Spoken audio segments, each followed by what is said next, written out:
Hello students, chemical kinetics के video के third part में हम लोग इंटीग्रेटेड रेट इक्वेशंस के बारे में पढ़ने जा रहे हैं। इंटीग्रेटेड रेट इक्वेशन जिसमें पहले हम लोग देखते हैं जीरो ऑर्डर रिएक्शन का। तो हम लोग ये कंसीडर करते हैं, consider a zero order reaction R gives product P. तो इसका चूंकि ये जीरो ऑर्डर का रिएक्शन है इसलिए आर इक्वल टू हम लोग लिखेंगे minus D of concentration of R upon D T equal to K, और रिएक्टेंट पे पावर हम यहाँ रिएक्टेंट के कंसंट्रेशन पे पावर यहाँ जीरो लगा देंगे। ठीक है, तो अब जो है हम लोग इसको क्या करेंगे, dt को हम राइट साइड में कर देते हैं। तो यहाँ पर हो जाएगा d of concentration of r equal to, इस माइनस को हम राइट में भेज दिए तो माइनस k, और ये तो 1 हो जाएगा, और यहाँ से dt को हम इस साइड भेजेंगे तो इनटू में dt हो जाएगा। ठीक है, अब इनको मैं इंटीग्रेट करूँगा, इंटीग्रेटिंग ऑन बोथ साइड। तो यहाँ पे integration of D of concentration R equal to minus K integration of D T. अब इसको इंटीग्रेट करेंगे तो डी एक्स का एक्स होता है, तो उसी तरह से डी ऑफ कंसंट्रेशन आर का इंटीग्रेशन हो जाएगा concentration of R equal to minus के into t plus integration constant C. जब भी हम इंटीग्रेशन करेंगे इनडिफिनिट इंटीग्रेशन तो बाद में हम एक इंटीग्रेशन कांस्टेंट सी लगा देते हैं। ओके, अब इस सी का वैल्यू कैसे निकालेंगे, तो अब निकालते हैं। देखिए सी की वैल्यू कैसे फाइंड करेंगे, तो हम लोग यहाँ से सपोज करते हैं कि when T equal to zero, suppose concentration of R equal to R naught, हम लोग मान के चल रहे हैं कि आर नॉट है, उसका इनिशियल कंसंट्रेशन जो है आर नॉट के इक्वल है। फिर तब हम इससे सी का मान निकालते हैं, तो टी का मान हम जीरो रख देंगे यहाँ पे, और आर के जगह पे कंसंट्रेशन ऑफ आर के जगह पे कंसंट्रेशन ऑफ आर नॉट लिखेंगे। ठीक है, इनिशियल कंसंट्रेशन, क्योंकि t इक्वल टू जीरो पे हमने माना है कि r जो है आर नॉट के इक्वल है, तो हम यहाँ पे लिखेंगे concentration of R naught equal to minus के इंटू जीरो प्लस सी। तो c की वैल्यू निकल गया आर नॉट। तो अब यही आर नॉट को इक्वेशन 1 में रख देंगे, तो फ्रॉम 1 से यहाँ पे हो जाएगा आर नॉट, सॉरी आर, ये आर है यहाँ पर इक्वल टू माइनस के इंटू टी, सी के जगह पर ये मान रख देंगे आर नॉट। ओके, इस इक्वेशन में c का मान निकाल के यहाँ रख देंगे, तो यहाँ पे आर नॉट हो जाएगा concentration of r equal to minus के T plus R naught. Okay, तो इससे k निकालेंगे तो k इक्वल टू आ जाएगा concentration of R naught minus concentration of r upon T. तो याद रखना कि फर्स्ट जीरो ऑर्डर रिएक्शंस का जो k और t में जो रिलेशन होता है वो ये फॉर्मूला होता है, ये याद रखना फर्स्ट ऑर्डर रिएक्शन के लिए।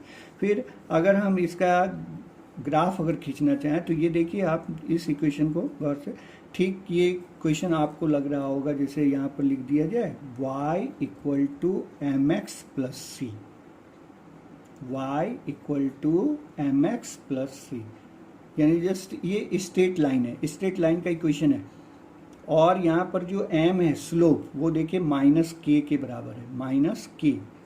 ठीक, यानी कि इसका स्लोप नेगेटिव है, इसलिए हम इसका जब ग्राफ खींचेंगे, ग्राफ ये इसको y मानेंगे हम, यानी कंसंट्रेशन ऑफ r को हम y एक्सिस पे लेंगे और ये इसको t, इसको x एक्सिस पे लेंगे। ओके, तो हमारा जो है इस तरह का हमारा स्ट्रेट लाइन ग्राफ आएगा ये, और इस ग्राफ का जो ये पॉइंट होगा यहाँ पर y इंटरसेप्ट जो है, y इंटरसेप्ट वही मेरा ये r नॉट के इक्वल होगा, r naught y intercept R not, तो ये आर नॉट के इक्वल होगा, और इसका जो स्लोप आप फाइंड करोगे वो स्लोप जो है माइनस के इक्वल होगा। ये इसलिए इस ग्राफ को आपको याद रखना चाहिए क्योंकि आपसे मल्टीपल चॉइस में छोटा मोटा क्वेश्चन पूछा जा सकता है। तो आपको जैसे मान लीजिए कि ये लाइन को पूरा यहाँ मीट करा दिया जाए, और मीट कराने के बाद आपको ये एंगल बोल दिया जाए कि 45 है ये एंगल, तो आप भूल से इसको स्लोप मत मान लेना, ये वाला एंगल को नहीं लेते हैं हम लोग एक्स एक्सिस के पॉजिटिव डायरेक्शन से एंगल लेते हैं ये। तो ये एंगल कितना हो जाएगा 135, ये अगर 45 है तो ये एंगल कितना हो जाएगा 135। तो स्लोप बराबर क्या होता है tan थीटा, तो tan 135 कितना हो जाएगा -1, tan 135 इक्वल टू -1, तो -1 equal to minus K, so therefore k equal to 1। तो इस तरह से आप स्लोप निकाल सकते हो, स्लोप का मतलब रेट कांस्टेंट की वैल्यू आप फाइंड कर सकते हो। अगर ये एंगल दिया हुआ है, याद रखना जब भी ये ऐसे लाइन मीट करा दे तो ये एंगल अगर आपको दे देता है तो ये एंगल आप मत लीजिएगा, ये लीजिएगा ये, ठीक है। स्लोप हमेशा एक्स एक्सिस के पॉजिटिव डायरेक्शन से लिया जाता है और उसका टेंजेंट आप फाइंड कर लेना, जितना भी आएगा वो बराबर माइनस के लिख देना और के का जो है रेट कांस्टेंट की वैल्यू आपकी आ जाएगी। Okay, for G order reactions का ये एग्जांपल है जो ऑलरेडी हम पिछले वीडियो में भी बता चुके हैं। 2NH3 gives decomposition of ammonia, तो ये 1130 केल्विन पर पीटी कैटलिस्ट के प्रेजेंस में जब इसको डिकम्पोज करते हैं तो N2 और H2 मिलता है मुझे। ये जीरो ऑर्डर का रिएक्शन, R इक्वल टू के, NH3 का कंसंट्रेशन पे जीरो पावर इक्वल टू के। ओके, अब जो है हम लोग फर्स्ट ऑर्डर का रिएक्शन का इंटीग्रेटेड इक्वेशन हम लोग देखते हैं फर्स्ट ऑर्डर का। तो फर्स्ट ऑर्डर का जब हम देखेंगे तो ये देखिए,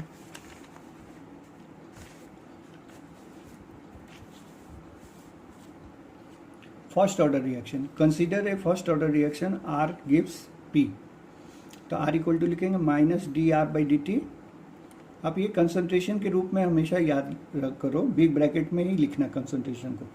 तो dR/dt equal to minus KR लिखेंगे, के पे R पे पावर जो कंसंट्रेशन ऑफ R पे जो पावर है यहाँ पे 1 देंगे, चूंकि ये फर्स्ट ऑर्डर का रिएक्शन है। ओके, अब मैं क्या कर रहा हूँ, dr के नीचे R को डाल देंगे और dt को हम राइट साइड में भेजेंगे और इस नेगेटिव को भी राइट में भेज दिए, तो dr/r equal to minus K dt हो गया। अब इसको इंटीग्रेट करेंगे, इंटीग्रेटिंग बोथ साइड, तो integration of D of concentration of R upon concentration of R equal to minus K integration of dt। अब इसको इंटीग्रेट करेंगे तो ये नहीं लगता इंटीग्रेशन, dx/x का इंटीग्रेशन क्या होता है, log x, तो हम यहाँ पे लिखेंगे ln r। याद रखना है कि dx/x का इंटीग्रेशन log x होता है, नेचुरल लॉगरिथमिक ln x, तो यहाँ पर हम लोग लिख दिए ln x के बदले यहाँ लिखेंगे concentration of r equal to minus K dt का t अब प्लस में c, इक्वेशन 1।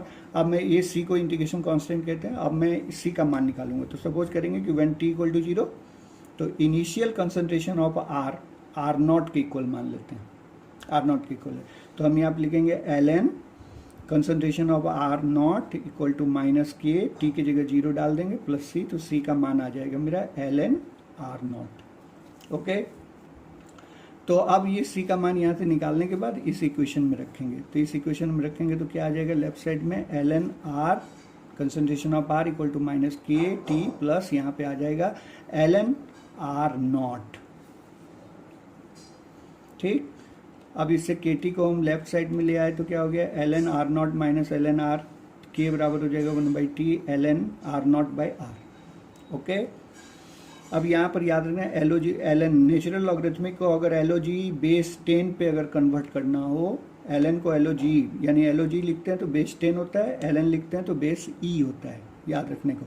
तो इसको जब आप log बेस 10 पे कन्वर्ट करोगे तो आपको यहाँ पे 2.303 से मल्टीप्लाई करना होगा, तो k बराबर हो गया 2.303/t log concentration of R not upon concentration of R। ये इक्वेशन हमारा फर्स्ट ऑर्डर रिएक्शन का इंटीग्रेटेड इक्वेशन है, इंटीग्रेटेड।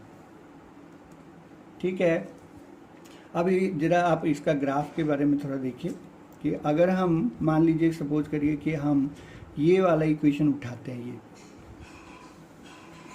ये इक्वेशन, तो ये इक्वेशन हम यहाँ पर लिख रहे हैं ln concentration of R equal to minus के T plus ln concentration of R naught. तो ये just similar to this equation, देखिए इसको अगर y मान लिया जाए इक्वल टू mx, इसको माइनस के को m, t को x और प्लस इसको कांस्टेंट को हम c मान लेते हैं, तो ये y equal to mx plus c के फॉर्म में है, तो इसका मतलब ये स्ट्रेट लाइन होगा और इसका स्लोप देख रहे हैं नेगेटिव है माइनस के, इसलिए इसका अगर आप जब खींचोगे तो अब y एक्सिस पे ले लेना ln concentration of R, ln concentration of R और x एक्सिस पे t।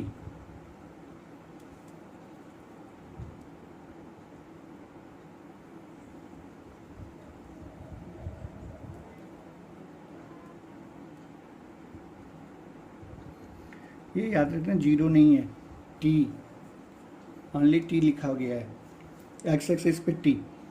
ओके, तो आपका इस तरह का स्ट्रेट लाइन आएगा, इस इक्वेशन के अकॉर्डिंग आपको यहाँ पे लेना है वाई एक्सिस पे natural logarithmic of concentration of R versus यहाँ टाइम। ओके, तो इसका स्लोप जो निकालोगे तो स्लोप बराबर आएगा, यही देखिए स्लोप एम के जगह पर माइनस के, तो ये माइनस के बराबर होगा। ओके, और इसका जो वाई इंटरसेप्ट होगा सी, ये वो L N concentration of R not K equal होगा। ठीक, ये वाई इंटरसेप्ट। तो ये सबको ध्यान थोड़ा देने को, बहुत थोड़ा ध्यान से इस सबको याद रखने, क्योंकि इससे तुम्हारा एक छोटे मोटे जो वो होते हैं मल्टीपल चॉइस क्वेश्चन बन सकता है और उसका आंसर तुम आसानी से दे सकते हो। अब यही अगर मैं ऐसा करूं कि इसको बेस 10 पे अगर मैं कन्वर्ट करूं तो इसको मल्टीप्लाई करना होगा 2.303 से, फिर बराबर हो जाएगा माइनस के टी। और फिर नेचुरल लॉगरिथमिक इसको भी चेंज जब करेंगे एल ओ जी पर तो फिर इंटू करेंगे 2.303 log L O G log R not. तो अब ये 2.303 से पूरे को डिवाइड अगर मैं कर दूं इसको तो यहाँ क्या हो जाएगा, log concentration of R equal to minus K upon, चूंकि 2.303 से डिवाइड कर रहे हैं तो इसको भी डिवाइड करेंगे तो के अपॉन 2.303 इंटू टी प्लस यहाँ से ये इतना कट जाएगा एल ओ जी और कंसंट्रेशन ऑफ आर नॉट हो जाएगा। तो अब मैं इसको फिर ये देखो तो फिर ये सिमिलर टू क्या है, Y equal to M X plus C. Okay, तो अब अगर इसको y मान लिया जाए तो y मान ले तो अब देखिए ग्राफ में आप y एक्सिस पे आप L O G of concentration of r लिखिए और इधर आप t लिखो। ओके, तब आप इसका ग्राफ खींचोगे, क्योंकि देख रहे हो स्लोप नेगेटिव है इसलिए इसका भी ग्राफ इस तरह का आएगा, ऐसा नेगेटिव स्लोप का। ओके, और ये जो मान होगा y इंटरसेप्ट वो L O G R not K equal होगा। ओके, और इसका जो स्लोप फाइंड करोगे स्लोप, तो वो याद रखना है कि ये स्लोप जो होगा वो मेरा माइनस ऑफ के अपॉन 2.303 के बराबर होगा। तो ये दोनों में बेसिक क्या डिफरेंस है ये थोड़ा याद रखने को। अगर आप L N of concentration of R versus T पे ग्राफ खींचते हो तो इसका स्लोप जो है केवल माइनस के बराबर होता है, और जब आप इस पे L O G R L O G of concentration R versus T पे ग्राफ खींचते हैं तो याद रखना इसका स्लोप जो आएगा वो माइनस के अपॉन 2.303 के इक्वल होगा। यही दोनों में बेसिक डिफरेंस है, तो इसको आपको बढ़िया से याद रखना है। ओके, फिर आप चलिए फ्रॉम इक्वेशन थर्ड जो वहाँ था उसी इक्वेशन से हम लोग यहाँ पर देख रहे हैं।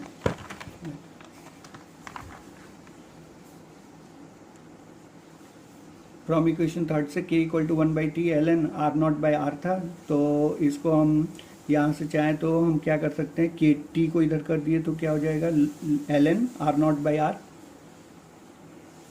टी को मैं इस साइड कर दूँ तो एल एन हो जाएगा R not by R equal to K T. अब ये सिमिलर देख लो, अगर इस पूरे को y मान लें हम तो ये y equal to M X के जैसा नहीं है, similar to y equal to M X. फिर इसको अगर एल ओ जी में अगर मैं कन्वर्ट करता हूँ तो बेस 10 पे, तो यहाँ 2.303 से मल्टीप्लाई करेंगे तो log R not upon R equal to K T हो जाएगा। तो log R not by R L O G R not by R equal to लिखेंगे तो क्या हो जाएगा 2.303 से डिवाइड हो जाएगा के अपॉन 2.303 इंटू टी। ये भी similar to Y equal to M X की तरह। तो इसमें भी आप ग्राफ ये याद रखिए इस तरह का कि अगर आपने ग्राफ खींचा है, अगर आप इस पे ग्राफ खींचते हो, इस पे इसको y मान ले तो नेचुरल लॉगरिथमिक को, और ये t, तो ये mx जो है वो इस तरह का ग्राफ आएगा। यहाँ पे देखिए L N R not by R Y axis के लॉन्ग लेते हैं, t को अगर x एक्सिस के लॉन्ग लेते हैं तो इसका स्लोप जो आएगा इस तरह का ग्राफ जो है स्ट्रेट लाइन इस तरह का आएगा, और इसका स्लोप जो है k के बराबर होगा। y equal to M X का ग्राफ जो होता है वो ऑरिजिन से पास करता हुआ इस तरह का आता है, ठीक है ना। स्लोप मेरा पॉजिटिव है इसलिए हमारा इस तरह का स्ट्रेट लाइन आएगा ऑरिजिन से पास करता हुआ, ठीक है। तो इसमें से इसका स्लोप जो आएगा वो जब आप natural logarithmic R not by R पे जब आप ग्राफ खींचोगे वर्सेस टी, तो स्लोप जो होगा इस स्ट्रेट लाइन का वो रेट कांस्टेंट के इक्वल होगा। लेकिन वही जब L O G R not by R Y axis पे लेते हो और एक्स एक्सिस पे टी, है ना,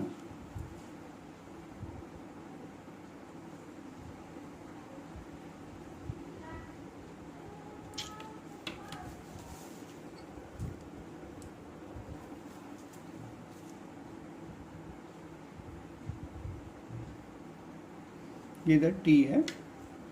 तो अगर हम L O G R not by R पे अगर ग्राफ खींचते हैं तो याद रखिए कि ये भी ऑरिजिन से पास करता हुआ स्ट्रेट लाइन होगा और इसका स्लोप पॉजिटिव है और इसका स्लोप जो है वो के बाय 2.303 के इक्वल होगा। ये आपको याद रखना होगा।